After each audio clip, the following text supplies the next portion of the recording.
یہ سارا اندھیر نگری تھی. جب ہم الیکشن مانگ رہے تھے تو اس وقت بیٹھے ہوئے پاکستان کے 175 پولیٹیکل پارٹی میں سے ایک بھی پولیٹیکل پارٹی ہمارے مدد کو نہیں آئی. انہوں نے کہا یہ کس طرف چل پڑے ہو. اسمبلی ڈیزالو ہوئی, ان اسمبلیوں میں سے کوئی ایک بھی ایم این اے, کوئی ایک بھی ایم پی اے نہیں گیا کہ ان اسمبلی کو ریسٹور کرو. یا تو اسمبلی کو ریسٹور کرتے, اپنی حکومت بنوا دیتے, یا آپ 90 دن میں الیکشن کرواتے. وہ عدلیہ بھی ہمیں الیکشن نہیں دے سکی. ہم یہ امید کیے بیٹھے رہے کہ شاید حالات بہتری کی طرف چلے جائیں گے. ایک کے بعد دوسرا چلا گیا.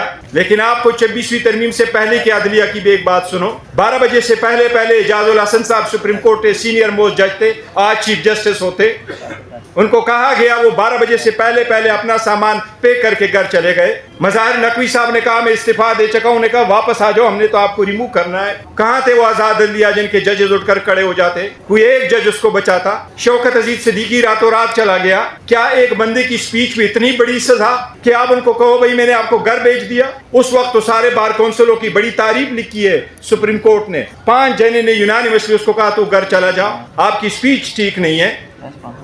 آج آپ نے اس کا دیکھا جہانگیری صاحب کا, آپ کہہ رہے ہیں کہ جج کو ختم کرو. چلو ٹھیک ہے جی, جج نہیں بھی رہا تو نہیں رہا. آپ نے تو اس کو ڈگری کو کنسیڈر کیا کہ وہ جعلی ہے. اس کا مطلب ہے آپ نے تو اس کی ساری لیولی ہوڈ لے لیا, وہ تو وکالت بھی نہیں کر سکے گا. یہاں کس کس کا یاد کریں گے؟ یہ آل پارٹیز کانفرنس ہے, کوئی ٹروتھ اینڈ ریکنسیلیشن کمیشن نہیں ہے. اس ملک کے اتنے مسائل ہے, یہ اس قدر مسائلوں میں گرا رہا ہے 70 سال کہ بڑے ایکسپرٹس چاہیے ہوں گے کہ ہم ان کو پٹ اینڈ رائٹ کریں. میں صرف ایک سجیشن دوں گا, کسی صورت اس وقت کے حالات دیکھیں. ہمارے ساتھ جو ہو رہا ہے وہ میں بتا رہا ہوں. اس وقت اس ملک کا کوئی دو رائے نہیں ہے کہ مقبول ترین لیڈر اس وقت عمران احمد خان نیازی ہے. اس میں کوئی دو رائے نہیں ہے. پورے عوام تو کیا, میں نام نہیں لیتا, لیکن حکومتی ایم این اے میرے ساتھ بیٹھا. انہوں نے کہا مجھے پنجابی وہ بولتا ہے, کہہ رہے چیئرمین صاحب میں تو گھر جا چکا تھا, میں تو سو گیا سی, صبح ڈول بجے. انہوں نے کہا جی تسی جیتے ہو. میں نے کہا ان کو, میں نے کہا جناب آپ کی تو بہت زندگی گزری ہے اس پارلیمنٹ میں, ڈول والوں نے نہیں بجایا, جنہوں نے جتوانا تھا وہ پہلے بتا چکے تھے. آپ جیسی سینئر آدمی کیسے سونے جائے گا کہ میں جیتا ہوا نہیں ہوں؟ سر ہماری سیٹیں گئیں, ہم روک نہیں سکے. ہری پور کی سیٹ دیوار پہ لکھا ہوا نظر آ رہا تھا, ہم بچا سکے؟ کیا پاور ہونا چاہیے, اور حکومت تو ہماری تھی. لیکن کیا کرے, عوام کو کہیں روڈوں پہ آئیں. ہم نے تو کہا کہ انصاف کے تقاضے پورے ہو, ہم نے کہا ہم عدالت میں جاتے ہیں, ہم نے کہا آئین قانون کے راستے ڈھونڈے. لیکن دوسری طرف جو پاور ہے ان کا کیا مقابلہ کرے؟ لوگ تو نکل آئے. دنیا کی کس تاریخ میں لکھا ہوتا ہے کہ لوگوں پہ گولیاں چلے, ڈائریکٹ گولیاں چلے؟ ہم نے تو پارلیمان میں کہا, کہاں ہے پارلیمان کے اندر ہم بیٹھے رہے, ہمیں تو پارلیمان سے اٹھا کے لے کے گئے کہ اریسٹ کرو. اس وقت 5000 بندہ ہمارا روز جاتا ہوتا ہے, ٹرائلوں میں بند ہے. ہماری لیڈر کو آج سزا ہوئی, اس کی تو ہمیں توقع نہیں تھی. مئی 2025 کے بعد ہم تو یہ امید کیے بیٹھے تھے کہ شاید کچھ راستہ نکالیں گے, کوئی سینس پریویل کرے گا, جو ظالم ہے وہ کہے گا. ٹگ تو ہوں گے, لیکن لگتا یوں ہے, لوگ کہتے جب راستے بند ہو تو سور کانا حلال ہے. شاید ٹگ کے ساتھ بھی اب کچھ کرنا ہوگا, کسی کے ہاتھ سے تو وہ اس طرح لینا ہوگا نا, مزید تو نہ ہو. میری یہ سجیشنز ہوگی. تحریکیں چلتی ہیں, لیکن اس ملک کی تاریخ کی ہسٹری میں تحریکوں پہ اچھی طرح سوچو. یہ عوام آج بھی تحریک چلانے کو تیار ہے اور کرے گی, اور یہی تحریک ہے آج ان کو ہم چیلنج کرتے ہیں. مطیع اللہ جان نے صحیح کہا تھا, یہ حکومت اپنے لوگوں کو بلائے, لوگ اکٹھے نہیں ہوں گے. یہ چکزے صاحب آپ نے, علامہ ناجا ناصر صاحب نے کہا لوگوں کو کہ آؤ, تو لوگ سب چلے آئیں آپ کے لیے. ان کے لیے لوگ نہیں آئیں گے, چاہے پروگرام بھی کرے, کچھ بھی کر لے. لیکن میری سجیشن صرف ایک ہوگی.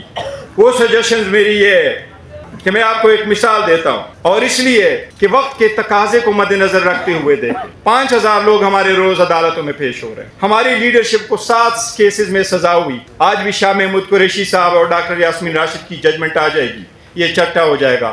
منڈے والے دن 7واں, اس کا مطلب ہے 70 سال سزا ہو جائے گی. 7 اور کیسز ہے, جس طریقے سے ٹرائل چل رہے ہیں اس میں بھی سزائیں ہو جائے گی, تو ایک کو 140 سال کی سزا ہو جائے گی. عمر ایوب خان صاحب کو 50 سال کی سزا ہوئی ہے. شبلی پراس کو 40 سال کی سزا ہوئی ہے. ہمارے خان صاحب جیل میں ہیں. عوام ہم سے روز پوچھتے ہیں, ہم نے آپ کو ووٹ دیا خان کو نکالنے کے لیے, کیا کر رہے ہو آپ؟ وہ لوگ ہم سے یہ نہیں کہتے آپ نے کیا لیجسلیشن کی, وہ روز ہم سے تقاضا کرتے خان کب باہر آئے گا. میں صرف یہ کہہ رہا ہوں, لوگ کہہ رہی کہ مر جائے گی مخلوق تو انصاف کرو گے. اچکزئی صاحب آپ کو اور علامہ ناصر صاحب کو سلام پیش کرتے کہ آپ لوگوں نے مشکل وقت میں ہمارا ساتھ دیا. ہم ہمیشہ آپ کے ساتھ رہیں گے. خان نے آپ کو بڑی ذمہ داری دی ہے اور ایسی ذمہ داری دی کہ یہ ہمارے پاس نہیں. ہم نے بڑی کوشش کی کہ راستہ اگر نکل سکتا ہے تو راستہ نکالے. I would be the last person کہ سے کہ راستہ نہ نکلے. مینڈیٹ چوری ہونے کے بعد سب سے پہلے اعلان میں نے کیا خان صاحب کہہ رہے ڈائلاگ کرو. پھر لوگ کہہ رہے تھے کسی اور کے ساتھ ڈائلاگ کر تو پولیٹیکل پارٹی. پھر میں خان صاحب کے پاس گیا ہوں. اسد کیسر صاحب اس سے بخوبی واقف ہے. پھر میں نے اناؤنس کیا تھا کہ اچکزئی کے پلیٹ فارم سے وہ سٹرگل کرے. خان صاحب نے اجازت دی. ہمارے پاس خان صاحب کا مینڈیٹ بڑا لمیٹڈ تھا. ہمارے پاس اتنا بھی مینڈیٹ نہیں تھا کہ جب حکومت نے ہم سے پوچھا آپ ان رائٹنگ دے دو تو ہم نے ان کو کہا خان صاحب سے پوچھیں گے پھر آپ کو ان رائٹنگ دیں گے. پہلی مرتبہ آپ کو خان صاحب نے فل پلیج اتھارٹی دی ہے. اس وجہ ہمارے لیے آپ دونوں جو بیٹھے ہیں چاہے آپ کوئی وہ نوٹیفیکیشن ہو نہ ہو اس کا ہم مطالبہ کرتے ہیں کہ آپ کا نوٹیفیکیشن ہو, لیکن اس وقت آپ دونوں ہمارے پاس leader of the opposition in the senate اور leader of the opposition in the national assembly موجود ہو اور آپ کو 3 کروڑ ووٹروں کا سپورٹ حاصل ہے. 17 کروڑ پاکستانیوں کو آپ ریپرزینٹ کر رہے ہیں اس وقت. خان کی اتنی بڑی پاپولرٹی ہے. لیکن میں ایک مثال دیتا ہوں اور وہ یہ کہ 1995 میں کلنٹن نے اپنا اسپیشل انوائے ناردرن آئرلینڈ بھیجا تھا. 1998 میں گڈ فرائیڈے ایگریمنٹ ہوا تھا. جارج مچل اس کی سربراہی کر رہا تھا. اس کو کہا گیا کہ یونینسٹ جو پروٹیسٹنٹ اور کیتھولک تھے یہ اتنے عرصہ سے لڑ رہے تھے, آپ نے ان کو کیسے اکٹھا کیا, آپ ایگریمنٹ کی طرف کیسے آئے. انہوں نے کہا میں نے سب سے پہلے یہ کہا کہ ہم بات چیت اگر کریں گے تو ہم ان کو ہارڈ لائنروں کو بھی ملائیں گے, لیکن ہم سب سے ایک قول لیں گے جس طریقے سے اس کا ذکر کیا ہے جناب لیاقت بلوچ صاحب نے کہ منیمم ایجنڈا سامنے رکھو تاکہ ہم سب اس پہ آگے بڑھ سکے.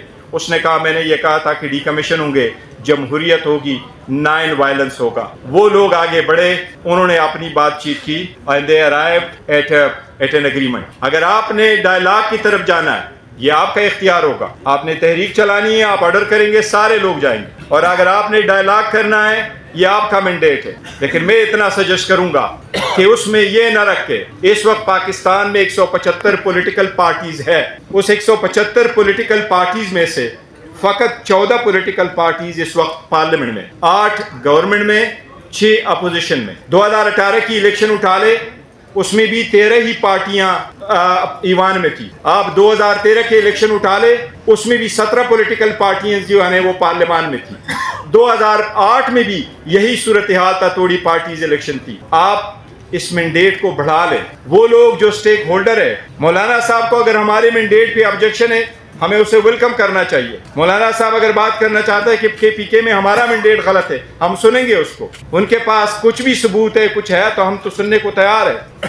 مینڈیٹ ہم کہہ رہے ہیں کہ مینڈیٹ پہ ہمارا ایشو ہے, لیکن لوگوں کو ساتھ بٹھانا پڑے گا اور ابتدا اس کی یہی ہوگی کہ ایک دوسرے کو خطرہ نہ سمجھے, ایک دوسرے کو گالی نہ دے. اگر کچھ سٹیپ ہم آگے کی طرف لے گئے تو ہم بیٹھیں گے. برطانیہ میں انہوں نے ایک کانفرنس کروایا